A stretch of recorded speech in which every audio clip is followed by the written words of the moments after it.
Tapos ngayon, balik sa Metodista.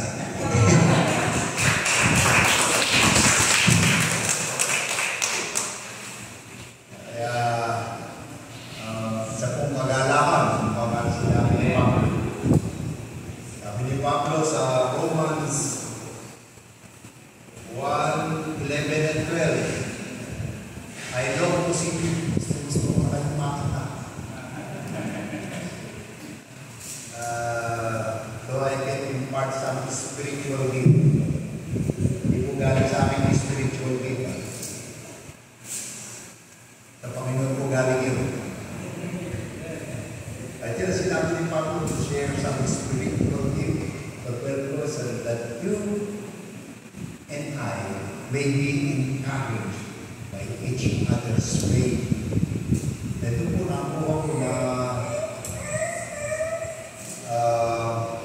pagka po namin sasama-sama ng mga Kristiyano, whether the one who stands here who speaks and the one who listens, we are encouraging each other. Amen? Amen! Nakalakasan po tayo. Kapag ay naiibitan magsalita, ay galap na galap ako, makita ko lang yung mag-revision, tuwa na ako, tapos pagkalabaw ko, nagkakawitan, nagagalaw na ako. Dahil po hindi tayo nakikita, parang matagal na natin magkakilala. Parang may kagalakan, hindi maintindihan.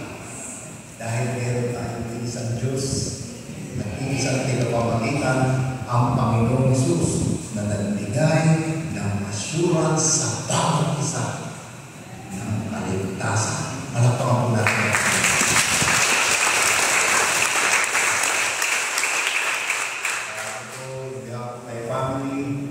Sinasama ko na rin po kay Methodist Church ay bumabati sa inyo na happy 37th anniversary.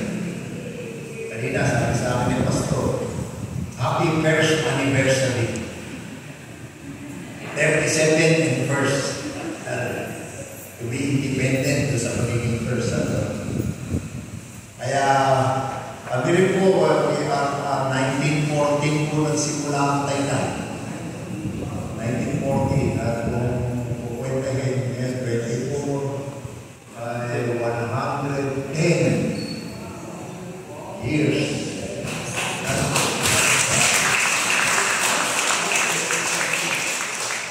Dumating po ako, naibita po ako sa somewhere in Isabela o Evangelia. Tapos they are 103 years old.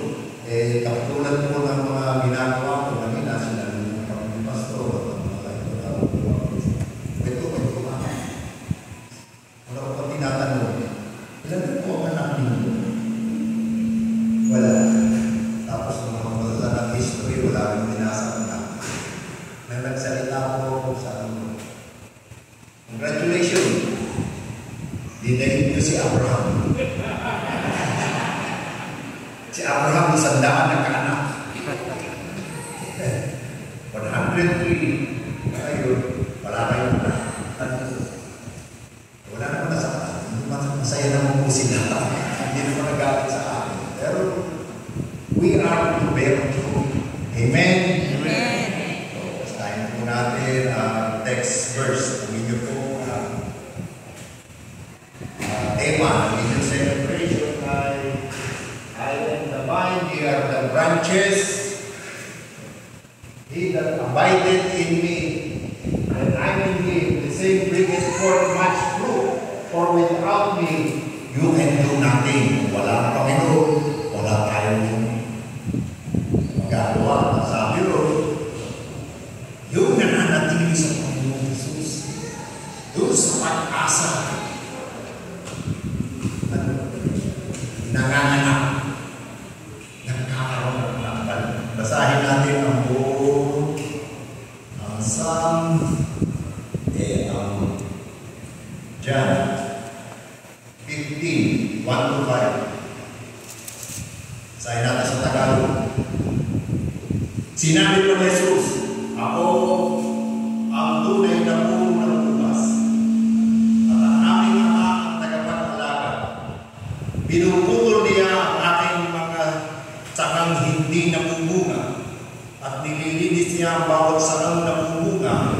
lalo pang mamuna. Malinis na kayo dahil sa salitang sinabi ko sa inyo. Manatili kayo sa akin at ako'y mananatili sa inyo. Hindi makapumunga ng isang sanga malibang nakakabit ito sa puno. Ganon din naman hindi kayo makapumunga kung hindi kayo mananatili sa akin. Ako ang puno ng ubas at kayo ang aking mga sanga.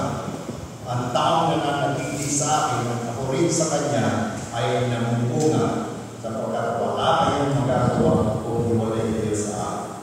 Ay po manalangin, Heavenly Father, we give thanks to you, we give you glory, we worship you, we praise you, ang Panginoon, for this privilege na kami magkasama-sama to celebrate ang anniversary Panginoon ng Church nito ng hope na puno-puno ng pag-asa Panginoon na ikaw ang aming tagapagligtas and sooner than sooner babalik ang Panginoon. Maraming salamat Panginoon at dinadalangin namin through the power of the Holy Spirit manatili ka sa amin at wala kami magagawa ng pag-iwalay sa iyo. Hallelujah. Ikaw ang magbigay ng mensahe sa akin, Panginoon. Maging sa akin, maging sa mga nakikinig, Panginoon. Palakasin mo kami sapagkat ayon sa binasa namin, ang iyong salita ang nagiging sa akin. Maraming salamat. Let your voice flow in our hearts. And all of this we pray in the mighty name of our Lord Jesus Christ. Amen. Amen. Amen. Palakpak muna natin, Panginoon.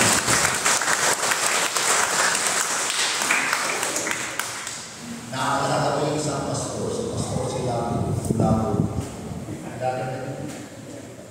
Wala na siya ngayon. Isa sa sermon niya, hindi ko na makakalimutan. Sabi niya, noon daw sila nasa seminary, meron daw silang professor.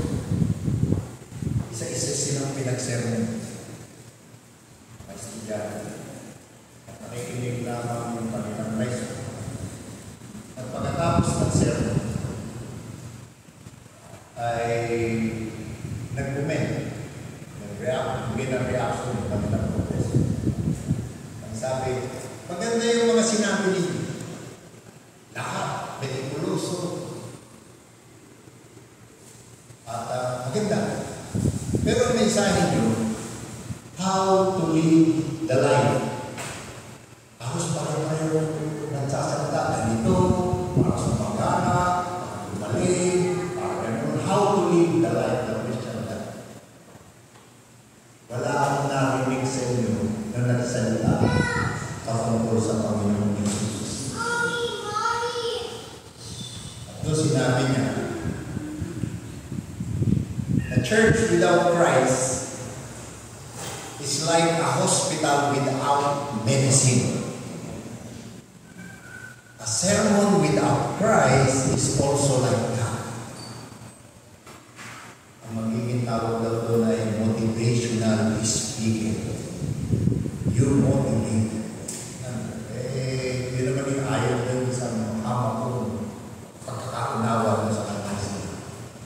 Kaya ever since I am starting my sharing against preaching. Sa pagbibigay ng panguli sa Panginoon. Meron akong kwento sa inyo. Ilang beses kong na rin kwento ito. Kung naalala niyo yung kasikatan ni Pacquiao, hindi yung nakakaalala ng kasikatan ni Pacquiao.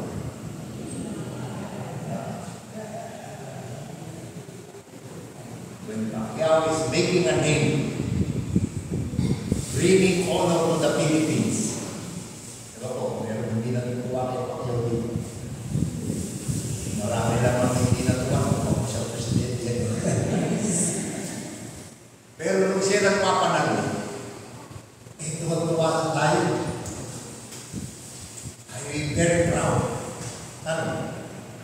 And I remember, nung laban niya kay Morales, laging linggo laban kasi sa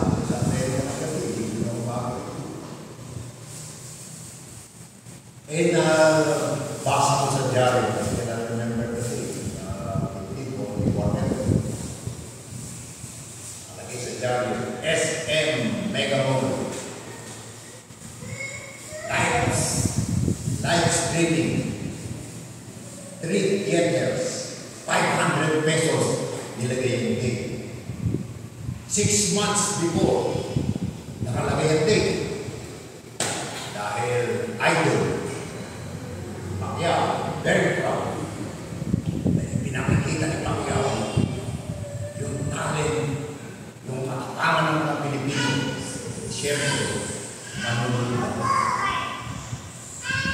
At hindi ako bumili ng ticket expecting 500 pesos malaki.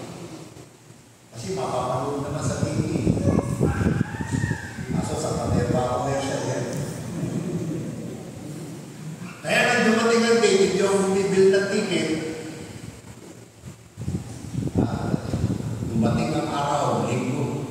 Alas 6 ng umaga, gumising ako sa atin, alas 8. Pagtay tayo, lapit lang naman sa akin. Pag walang traffic, 10 minutes lang. Gising ako. At nagbiyahe. Excited ako. Si Pacquiao ay katatalo lamang kay Morales. Hindi kare-kare ng takamba. Papawi tayo. At pagdating ko ron, alas 7 kumalis, mag-alas 8. Daming tao sa SM. Bumukas ko alas 6. At pagdating ko sa parking,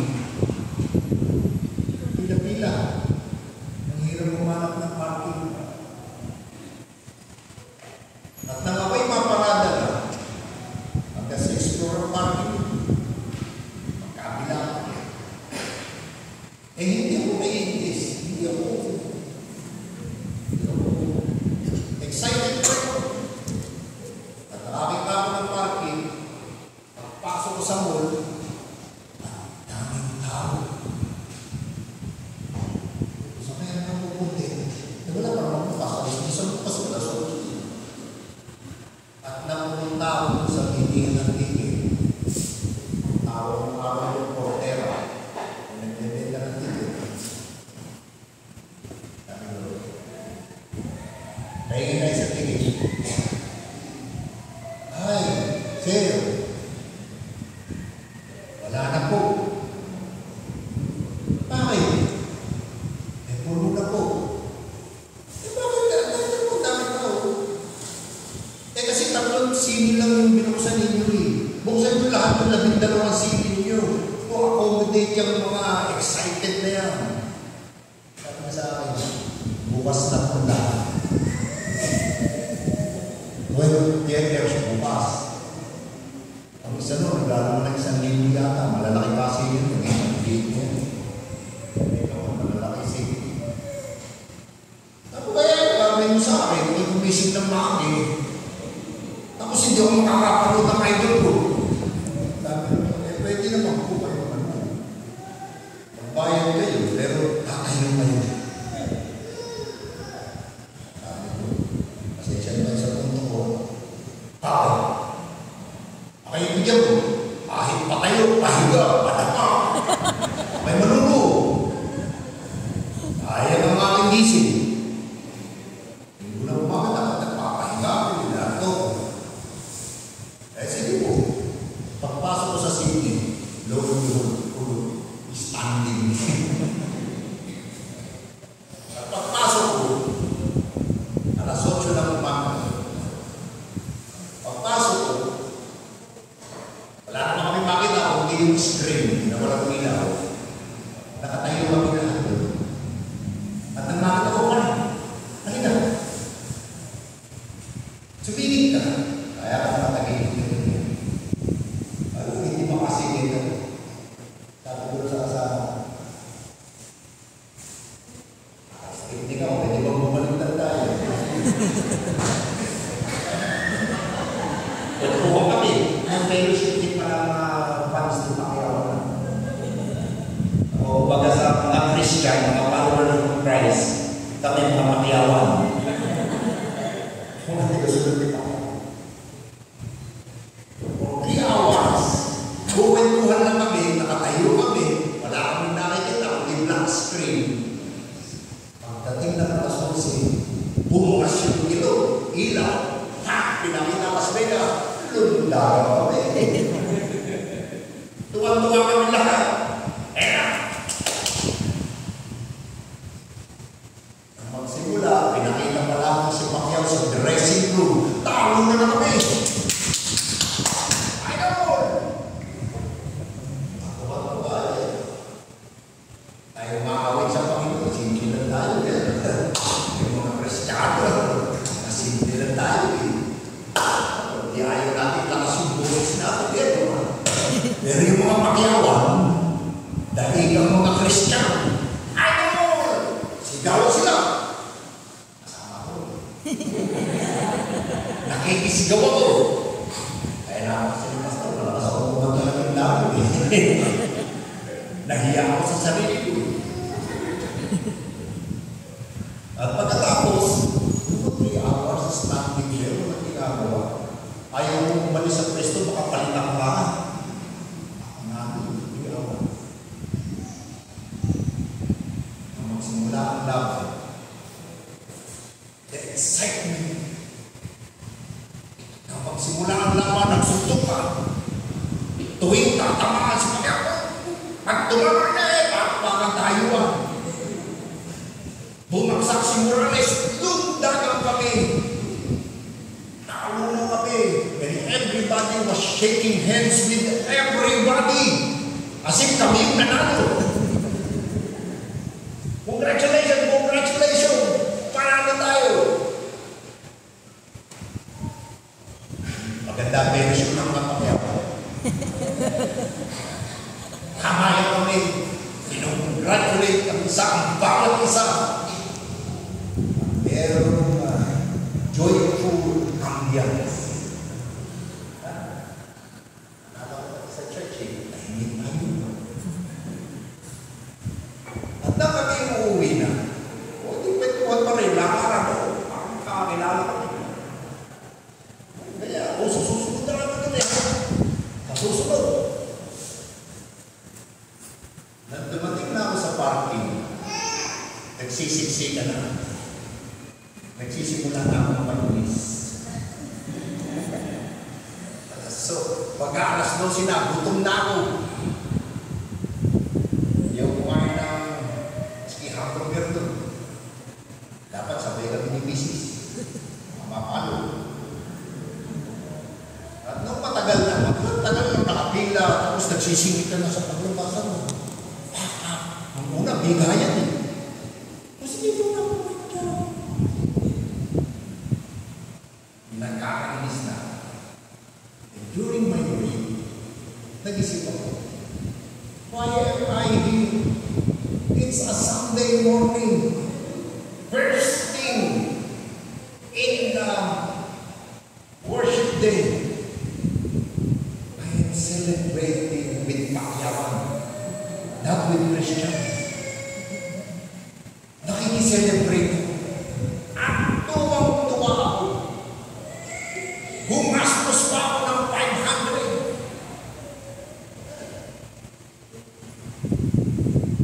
At nakapag-ibataw na rin. Why am I here? Bakit gano'n lang ang pag-alaman ko doon sa idol ko? Parang hindi ko nararamdaman itong pag-alaman ito pag ako'y nasa simbahan. When I'm celebrating worship service. Anniversary. Nagkikita ko sa sarili. Ano ba? Bakit? Sumasagot yung sarili ko sa sarili ko. Dapat ko mga si Pacquiao. Kasi, naghirap yan. Napakahirap yan. Reaching his goal. Alam mo naman ang mga Pilipino, mga Cinderella story. From rags to riches. Kaya kahanga-hanga. Isa sa bilyonaryo sa Pilipinas. Dati natutulog sa pangkaitan, nag-ahalo ng simyento kung ano-ano trabaho. Ngayon, nasa courts pa. From rags to riches.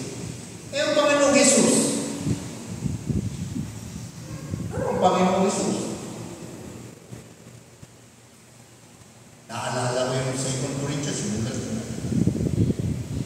8 and 9. Ito ang sabi.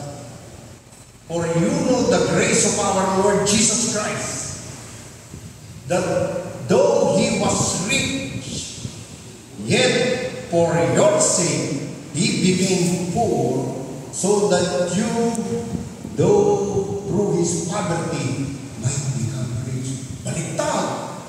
Si Pacquiao from rags to riches. Ang Panginoon hindi lang ang riches. The glory with Him, with His Father. Binitawan din. Siya'y naging mahirap. Pinaglilingkuran siya ron. Bumaba siya sa lupa. Hindi upang paglingkuran. Hindi upang maglingkod sa bawat isa na nag-idol sa mga artista, sa mga sine, sa mga boksingero, sa mga athlete. Difference. Napakalayo. Ang mayaman naging mahirap. Ang mahirap naging mayaman. Siya na ako sa sarili.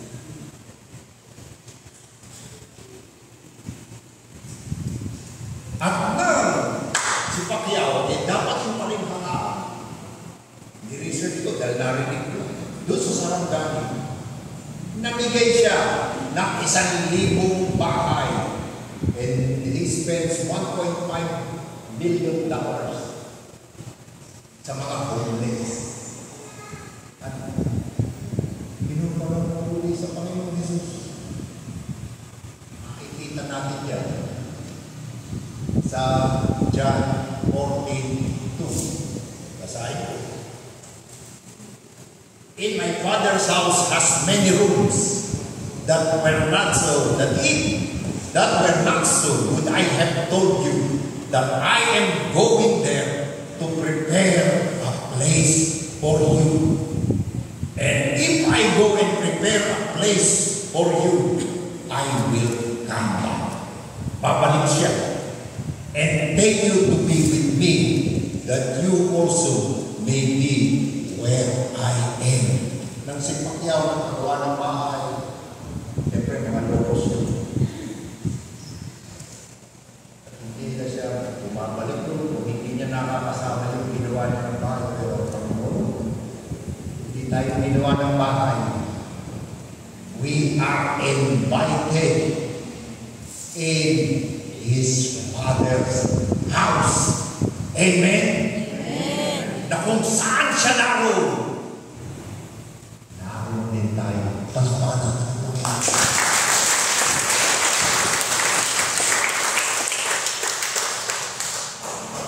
Napakabuti mo.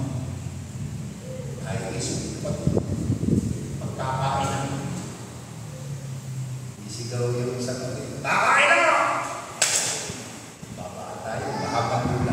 Kasama natin Panginoon Jesus. Amen. Amen. Eh, pinapalakpakan nyo. Palakpakan natin. O sige, ano pang puntos?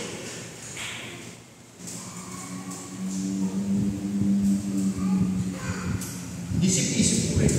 Kasi nung papunta ako sa Amerika, kasi natalip ako. Naglalakad ako sa mall. Sabi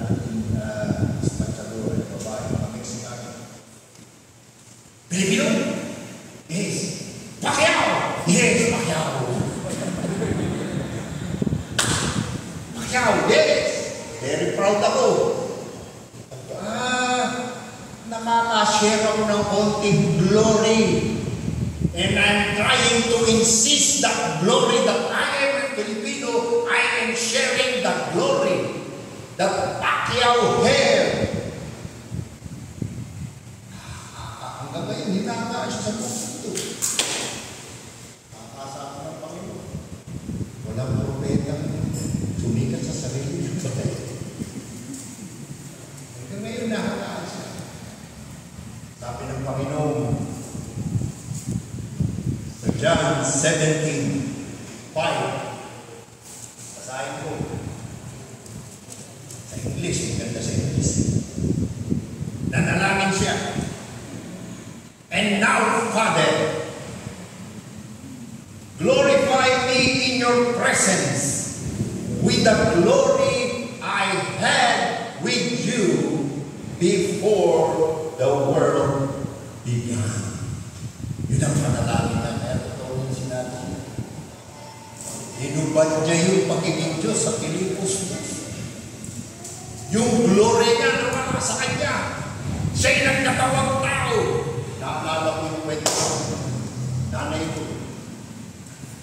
Meron daw isang mag-ina. Nung matagal na panahon pang hindi pa uso kuryente. Ang uso ay gasera. At nung gabi, yung anak, nakatingin sa gasera, maraming gamo-gamo umiikot. Tapos ang tinataboy niya kasi napapaso sila, namamata. Tapos siya ng taboy. Itataboy niya, tataboy na. At sabi mo na, Nanay, bakit ayaw silang makinig sa akin? Sabi ng nanay, mamatay sila yun. Sabi ng nanay, hindi ka maintindihan niya, gamo-gamo. Maging gamo-gamo. At saka ang sinasabi. I remember the Lord Jesus Christ. Nagkatawang tao. Diyos na nagkatawang tao. At marami sa atin ang nakakaunawa. Mayroon pa rin hindi nakakaunawa. Mamaya natin pag-uusapan. Sa dahilan, doon sa kwento ng tatay, siya'y bumaba para ipakita. Matthew 5:17. Sabi sa Romans 3:23, walang nakakunod sa pamantayan. Wala na isa. Lahat tayo nagkasala. Ang Panginoong Jesus lamang. Sabi sa Matthew 5:17, I did not come to destroy the law, but to fulfill it. Amen? Hindi pa natin napakabuti. Wala pa akong magawa sa inyo. Ako gumawa. Hindi mo sisirain na. Tutukunin mo yan. Tayo mga Pilipino, meron tayong gawin. Kung ako, ubus na ubus. Mga nag-aaral ng simyento, si architect. Asa to, kadadali ng ginagawa, ba't ang maghanong na simyento? Ikaw ang magpalitada. Ikaw ang magkarpintero. Ikaw ang umakyat sa bubong. Tingnan natin yung pinag-aralan mo. You cannot say that to our Lord Jesus Christ. Amen? Amen. May makapagsasalita ba sa atin? Pagkamat na hindi, maraming nanunumpat pa rin. Ginawa lang. Meron tayong Diyos na hindi puro utos. Meron tayong Diyos. Meron tayong Panginoong Jesus.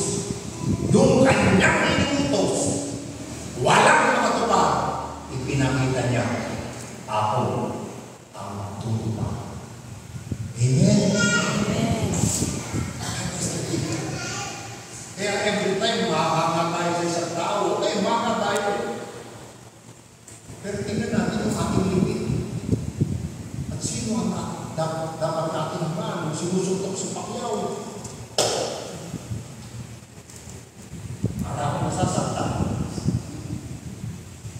Besides, ang pinagtagumpayan ni Pacquiao, 8 Division World Champion. Walang makagagawa nun. At marami nagsasabi, wala nang makagagawa nun. Record na yun. Kaya tuwan-tuwa ko, tuwan-tuwa ang pag-iusap ko ako. Panginoong Jesus, pinagtagumpayan niya ang kamatayan at sinabi, where is thy sting? Amen? Amen. That's why we have to celebrate. We have to give praise. We have to give honor. At kaya hiningi niya yun. Father, glorify me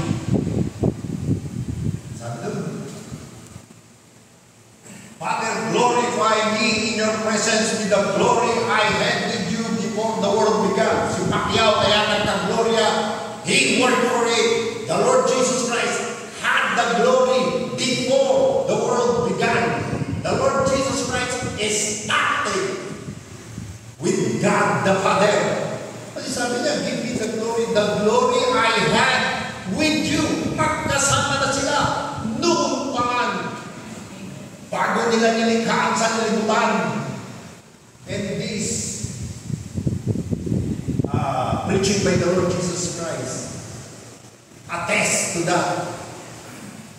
Kasama siya gumawa. The glory I had with you before the world began. Ba't niya hinihingi yung glory? Alam mo ba kung bakit? Lupuso tayo sa 20.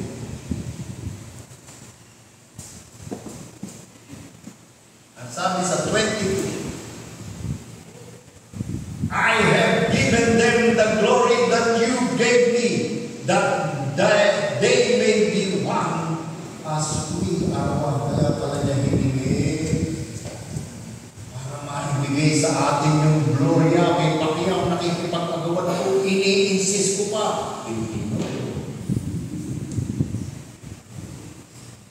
I-insist ko pa. Pacquiao, Filipino. We are insisting to share the glory of Pacquiao. Pero ang Panginoon, yung glory ang ibinigay sa Kanya, kanyang ibinigay sa bawat isa ating. Amen? Amen. Production. Tapos na po ako sa production.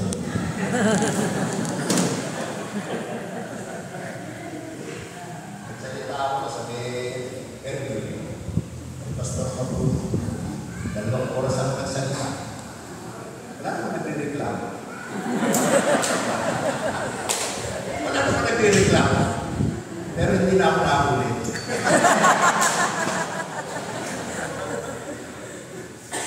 Doon sa kamuling, ganun din. Hindi na ako. Nakikibat din ito. Balita ko. Nagpapaksak ng hingali. Kasama ka mga sa'yo.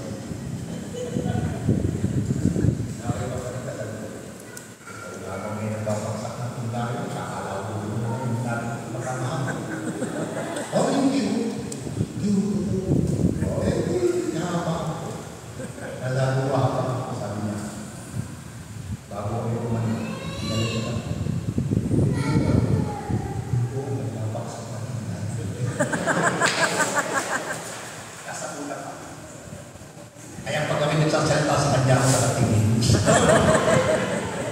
Hindi ba siya nagsasalita? Hindi naman tayo 2 oras na. Gawa ng robo ba?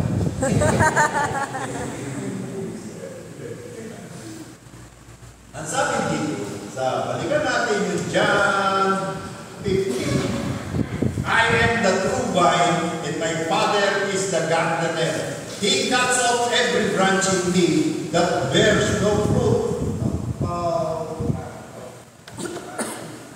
Ito. Pag hindi nanganak, pinuputol.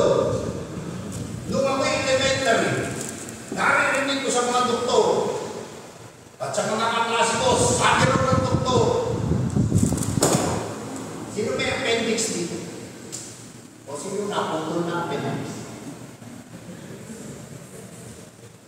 Sabi ng mga doktor, wala raw silbi. Nagkamali daw doon sa appendix. Pero dito ka naniniwala. There is a reason and they're trying to find. Meron lang sila napapatry ng appendix. Bata ako sa ito eh. Ito na nagkamali. Hindi walang may nawa. Hindi mamagaan. Ma-infection. Pag nagkamali ka pa, mapapatayin ka din. Kaya sa katawan ni Kristo, sabi sa Korinto 12:26, tayo lahat ay bahagi ng katawan. Dito ang sabi, pag hindi nanganganak at walang silbi, pinuputol. Kaya yung appendix during my time, pagkakado, binuksan siya, ay nagdaan ng appendix, putol. Bakit? Wala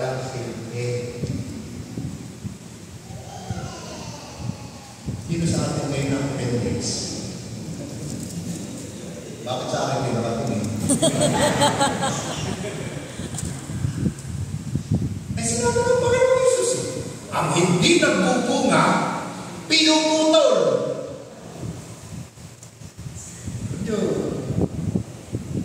Dami ng paniwala ko. Ano? May nagtuturo, may walang impyerno eh. Beses naging ng Panginoon ng impyerno. Ang Panginoon ay hindi nagsisinungaling. Sino paniniwala ko?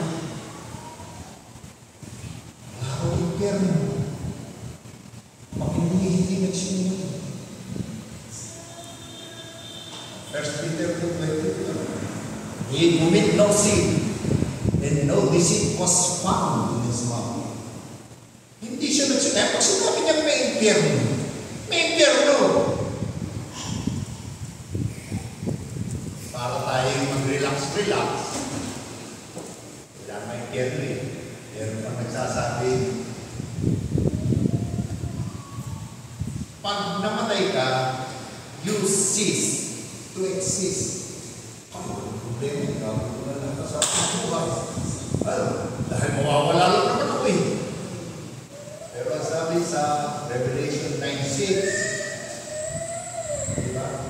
Maraming tumatapos ng kanilang buhay dahil sila naghihirap. Iniwan ng boyfriend. Meron kami kasambahay ng araw.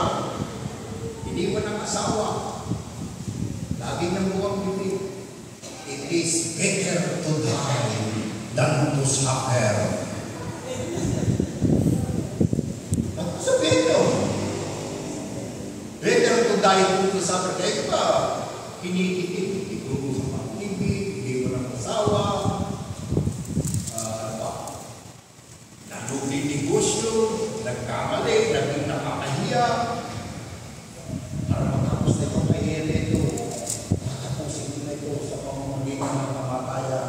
If I remember it right, sabi ng Revelations 9:6, you will look for death, but death will run away. Amen? Kaya yung matapusin mo nito matapos ang paghihirap. Tapos malalaman mo, hindi pala ako mapatay. At mahabang sufferings. Pinagtatalunan ng mga Bible scholar yan, yung daan mahaba yung sufferings. May edad yun. Matapos ko sa pagtatapos na, pero meron yung suffering. At meron naman nangangarap. Ligtas na tayo. Pero ko, dami na pupunta sa akin. May pastor na pupunta sa bahay. Pala, pero siya lang. Pero hindi natin ka pakikape, kukentuhan. All of a sudden, sinabi niya sa akin. Ano nagliligtas sa tao? Yung pagkapako sa krus o yung pagtanggap mo? Ligtas ka na. Dahil napako ang Panginoon Jesus sa krus. Pinayakan ang kasalanan, sabi ni John 1:29, diba? The Lamb of God who takes away the sins of the world. Kasalanan, kasalanan natin. Ligtas na tayo. Naramdaman ko na. Ano sabi ko sa kanya? Pareho. Yung pagkapahon sa krus at yung pagtanggap mo. Hindi ko na siya pinasagot. Kaya nga isang verse lang yun. For God so loved the world, He gave His only begotten Son, that whoever believeth will not perish. Whoever believeth. Gusto mo, kumuha ka na sarili ng Bible, pag-iwalayin mo yun, o alisin mo yung whoever believe it. Yung ipinako na lang ilagay mo. Yung ipako na lang sa puso, ay, ligtas na tayo lahat. Pinangangarap ko na lang. Sa YouTube, sa Facebook, ligtas na tayo. And it is, I believe, the scheme of the devil. Huwag na! Do not abide in Christ. Payag eh. Wala nang kasalanan eh. I remember my dad. that we are not anymore judged by our sin. Binayaran ko talaga yun eh. John 3:18. Ano sabi sa John 3:18? O ipapala ko sa pag-isa. Ligtas na rin tayo. Ay, ito na muna. Alayo tayo. Sabi niya, pareho yun eh. May second question siya. Paano? Ang pananampalataya ay mabuting gawa. Eh, hindi tayo naliligtas sa pananampalataya. O, paano yun? Hindi ba wala pananampalataya? Sabi ko sa kanya, kaya. Hindi naman. Linawin natin. Kailan naging mabuting gawa ang pananampalataya? Bigyan kita ng example. Yung pananampalataya, you're calling on to God to save you. That He, to our Lord Jesus Christ, that He is our Savior. May nalulunod. Yan, sa swimming pool. Naroon ka. Nakita ka. Tuloy. Saklolo. Sasabihin ko ba, mabuti ginagawa mo. Nalulunod, di mabuti. At sumigaw lang siya ng saklolo. Sagipin mo ako. Hindi mabuting gawa yan. Ang isang nanampalataya, wala nang magawa. Wala ka nang magagawa. Kaya ginawag mo ang Panginoong Jesus. Every Christian na tumawag sa Panginoong Jesus, dahil alam natin, wala tayong magagawa. We have eternal life. Amen? Amen. Tumayin siya. Palis. Meron na naman yung pastote. Ewan ko, hulan ng mga pastor. Okay, tinamay ng mabuti. Didiin yung kaligtasan ng yung pagkatapos sa krus, enough. Sabi na sabi, puro ko John 3:16, John 3:17.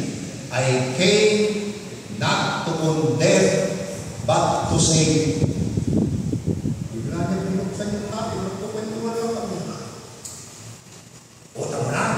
Pumunta siya dito, hindi para i-condemn tayo, but to save. Oo, kaya wala na condemnation. Tapos sa kanya, ba't hindi mo tinuloy sa John 3:18? For those who believe in Christ are not condemned, and those who do not believe are condemned already. Sabi ko sa kanya, yung sinasabi mo, I came not to condemn but to save, yun ay verse kami. Bumabasa sa lupa para bayaran ng alam ang ating kasalanan at tayo ay iligtas. Ang condemnation ay yung kanyang pagbabalik. Yung mga hindi tumanggap will be condemned, is condemned already. Kaya mo na naiintindihan yung sinasabi ng tatay. Hindi pa nakawag sa pastor. Parang sinasabi mo, pagdating mo sa langit, may listahan ka ng kasalanan. At ang mabuting gawa, papapala. Hindi na magpukwenta. Sasabihin lang sa atin, ininda mo ba si Jesus? Na Panginoon, hindi ko pagligtas. At pagkaharap ng Panginoon, you cannot tell a lie. Remember? Revelation. Bumabalik pa lang ang Panginoon Jesus ang hindi tumanggap. Sasabihin na, bundok, tabunan yun. Amen? Amen? Amen. Ay, naging na nakakatakot talaga. Kaya sabi dito, manatili kay Jesus sa matibay nating pag-asa at kung tayo'y hindi nagbubunga, even in our personal, hindi tayo nagbubunga. Pero na kung naalala ko ito, sa Facebook, sumikat siya, although huli, naging scandalous siya. Nagpakamatay siya, may isang Kristiyano na nagbibigay lang ng Bible. Binabasahan ng mesa ko. At yung tao yun ay tumanggap at naging evangelist at marami ang tumanggap. At sa kanilang pagkakalidad, nagkikita sila, nag-uusap sila. Sabi ng nagbigay ng Bible, alam mo, yun na siguro yung trabaho. Ibigay yung Bible sila. Sabi ng evangelist, hindi yun lang. Dahil sa ginawa ko yun, anuman, sino man ang nasyaran ko dahil sa iyo. Amen? Amen. Kaya huwag natin estimate yung mag-imbita ka lang sa church. May Bible study ka kaya sinasabi mo sa mga tao. Mag-imbita lang kayo. Walang excuse. Hindi ako magaling mag-sermon hindi ako eloquent Remember, Paul is not an eloquent speaker. 1 Corinthians 2. 1 to go. I come to you not with superior wisdom or eloquent speech. At suppose sinabi, my message and my preaching were not with persuasive words, but by the Spirit, by the power of the Spirit, so that your faith may not base on human wisdom, but on God's power. Amen. Kung tawagin siya, hindi siya magaling speaker. Pinamigay na sa paano, matalas ang sulat niya. Pero pag magsalita niya, wala na. Do not underestimate. Dahil ang salita ng Diyos is being brought as of this right now in Jesus' name. It is by the power of the Holy Spirit. Amen. 2 Peter 1:20. No prophecy of the scriptures came about in the prophet's interpretation. Walang interpretasyon ito na nanggaling sa tao. Sapagkat, sa verse 2, sapagkat hindi galing sa tao, ang tao ay nagsasalita ng salita ng Diyos na dinadala ng Holy Spirit. Amen? Kaya mas ito sa tuloy nung isa, nag-sermon ako. Doon, so tayo tayo. Pagbaba ko, lalo na akong sinisili. Pagdating ko sa ito, lumapit sa akin. Ako, pinarinig ganyan. Parang ako yung sinasabi ko. Natawa ako. Hindi ako yun. Holy Spirit siya. Natuwa ako kasi tumaan Pakilang ko sa buhay mo. Pero natuwa ako dahil pinakailangan ko ng Holy Spirit. Wala akong intention. Kapag kayo, alas, hindi ka tayo nakakita-kita. Kung kayo ginagawa ko sa kayo, Holy Spirit yun. It is the Holy Spirit. At yun ang iniwan niya. John 3:16. When the Holy Spirit comes, He will convict you in regards to sin. Kaya tayo nagsisisi ng kasalanan. Kaya alam natin na ginawa natin yung kasalanan. Dahil sinasabi ng Holy Spirit, masama yung ginawa mo. In regards to righteousness, pati ang pamumuhay ng matuwid, sinasabi, hindi ganyan ang pamumuhay. It is by the Holy Spirit. And in regards to judgment, maski ang paghuhukom, ang Holy Spirit. Amen? Amen. And this is the last days. Hebrew 1. Sabi, in the last days, God spoke to men through His Son, and this is the last day. Palaganap na ng palaganap.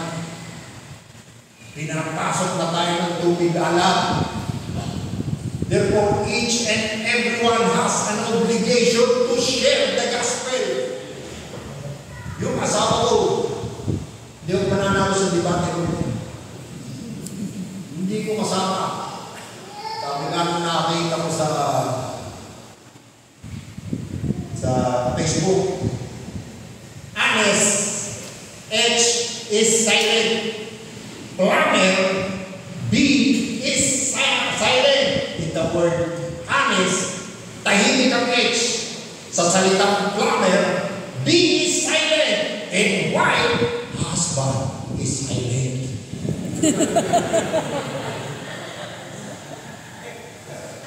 Wala na ako. Isa lang ang sabihin ko, umuulan na ng salita. Dahil alam ko yun, baka dahil pa ng pag-iwalay namin, dahil sarado, dekandado siya. Ano? Ang susi, tinapot pa. Tinapot kayo, faith comes through hearing the word of God. Hindi ko siya tinibake. Sabi sa akin. Piti, tutulog na kami. Magbabasa akong Bible. Babasa ng Bible, hindi maganda. Sige. Lalakasan ko. Tutulog na siya. Sige, huwag lang masyadong malakas. Babasa ngayon ako ng malakas.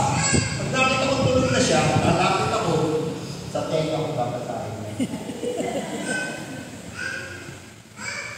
Faith coming. Forgive. Miracles of all miracles na bago siya. Amen. Pinagpaliwanagan ko ba siya? Hindi. Binasahan ko lang. Kaya kung may mga asawa kayo, mga anak na ayaw maniwala sa inyo, basahan niyo. This will convince through the power of the Holy Spirit. Amen. Amen. Tapos sa Hebrews 12, ito'y buhay like two sharper than two-edged sword. Tumatapos ito sa kalamanan to the dividing soul and spirit. Amen. Amen. Okay natin yung salita kayo. Katarang buwan. Lahat ng kapatid niya, lahat ng pamangkin niya, ang ilan, marami sa kanila, while many were active sa church. Amen? Amen. Hindi ko masasabi, ako nagpaliwanag sa inyo yun eh. Kung hindi kita chinagay, because I have a revelation. May narinig ako sa picture. Pagdating lang ng Panginoon, ang mga Kristiyani lahat, maiiwan yung kanilang kapitbahay at titingin daw sa kanya. Ikaw, alam mo pala, hindi mo sinabi sa akin. Mga iba ito. Bakit hindi mo sinabi sa akin? Yung mga kamag-anak, bakit hindi mo sinabi sa akin? Bakit masisi? Meron po tayong obligation. Wala natin sa pag-ibay. Maski hindi sumama, hindi nyo. Linggo-linggo. Sa araw dahil kaibigan siya, pagbibigyan kayo. Pagsasalita ng pastor, through the power of the Holy Spirit. Pray! Pagkakuhin niya. Kung po sa Tony Talk, sino nanonood ng Tony Talk? Si Rica Peralejo. Inulit ni Sam Mendy. Nasa world pa siya. Dahil magkaibigan siya, ginamit niya yung kanyang kapangyarihan bilang kaibigan na pagbigyan siya. Every time magkikita sila, samahan mo sa church. Magsimba tayo. Ay, hindi, marami akong gagawin. Marami akong gagawin. And the Holy Spirit has given us His teaching in that Sunday morning. Nagkita sila. Sa asa. Hindi gagawin ka man niya. Different approach. Pag-ibig niya. Wala. Sige, daan kita punta tayo sa church. Sumama siya. Ever since that, pagpasok niya, wala, pinagbibigyan mo lang. Na nagtataka, o naman yun. O naman yun. At nung nagkakantahan na at nung nag-serve na, woman living for 12 years, during that sermon, sinabi ng Holy Spirit sa kanya, panurin ulit, you are that woman. Amen. His baby showbiz for 12 years and she is living. Amen. Amen. Nagbago siya. At isa pa, hindi na sinabi kasi yung pastor na masero. Naalala niya yung nagkaya sa ating kaibigan. Amen. Amen. ang nangyayari. Sabihin na ng Bible verse, huwag na kayo magpaliwanag, baka magulo pa kayo. Hindi buhay, hindi bumabalik ng walang laman, sabi sa Isaiah 55:11, and will do its purpose. It will not return to me empty. Ito nagbabago ng buhay. At maski ang buhay natin, binabago nito. Amen? Amen. Kapag may nagsabi sa inyo, masukan nila nito, may mali nito, mali na tayo. Hindi ko nagkakamali ito. I believe na hindi nagkakamali. For us to grow, lalo na kayo, dependent na kayo. We have to bear fruit. Sa Taytay, hindi masaya kami. Kasi nung nasa FMC, may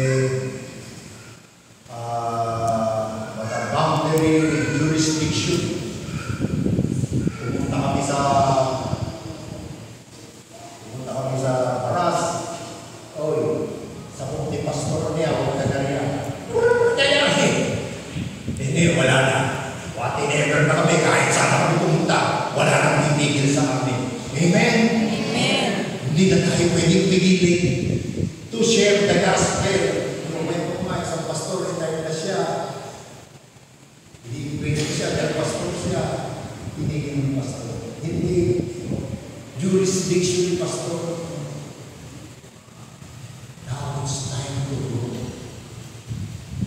Ngayon ang panahon na ipakita natin na ang ating desisyon is to grow.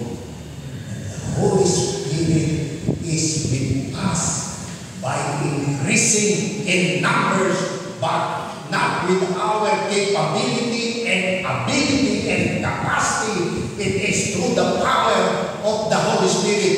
Amen? Amen. Hindi na ako magtatapos. Bakit? Magsahing na kayo. Sa Ezekiel, para di na pa yung mga sugat ninyo. Ezekiel 33:8 and 9. Basahin ko sa English at sa Tagalog. At ito ay pinapaalala sa amin kung mga kaibigan ko lang gusto kong puntahan. Dati ko pinapaalala. By the power of the Holy Spirit, by the grace of the Lord Jesus Christ, with the grace of our Father, magagawa. Ito ang sabi. When I say to the wicked man, you wicked person, you will surely die, and you do not speak out to dissuade them from their ways. That wicked person will die for their sin. Pag sinabi ng Diyos, masama ka. Alam naman natin sa panahon na yan, wala kang Kristo.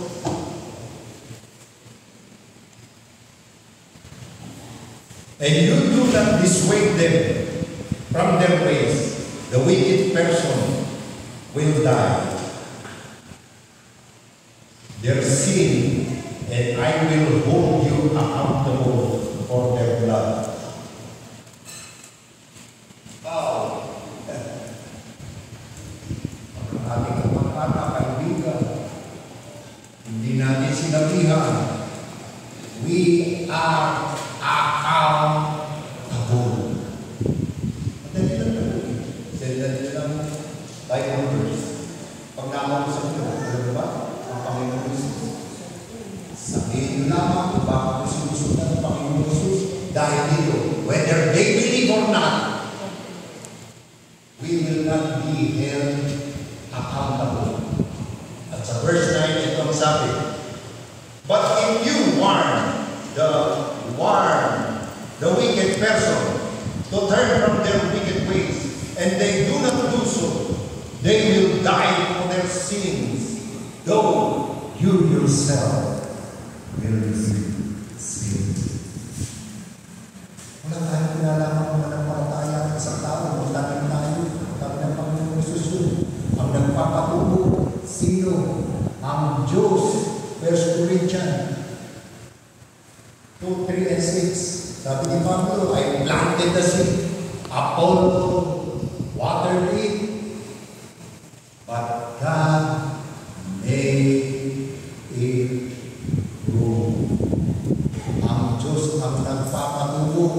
So neither the one who plants, the one who shares, and the one who waters, a pastor, is anything but God made things grow. Ano lang tayo? Share lang ang share. Live God. It is our responsibility. And by next year, and the next years to